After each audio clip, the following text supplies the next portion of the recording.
Bienvenido a Tasty Dominican Food. En el día de hoy vamos a hacer una receta que todo el mundo debe saber para las fiestas. Y es que vamos a hacer al otro día con el sobrante de este pernil, lo que le llamamos la ropa vieja. Y aquí vamos a enseñarte cómo hacer este delicioso sándwich de tostones.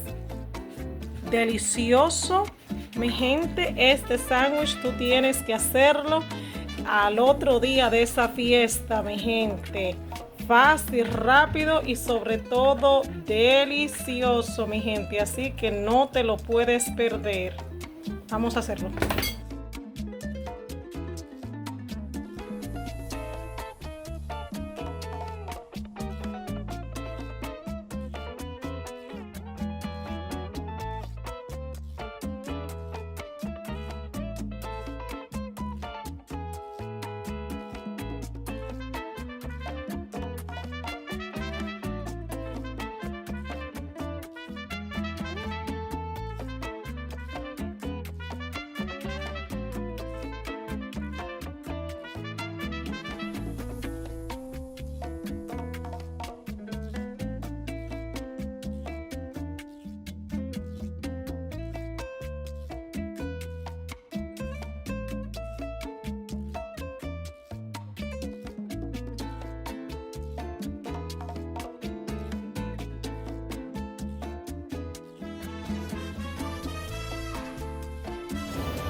Gracias por quedarte hasta el final para ver la receta del día de hoy. Espero que tú hayas disfrutado de esta receta tanto como yo y mi hija disfrutamos hacerla. Pasamos un tiempo en familia. Es muy importante compartir con sus hijos y cuanto más que hacerlo en la cocina. Bendiciones.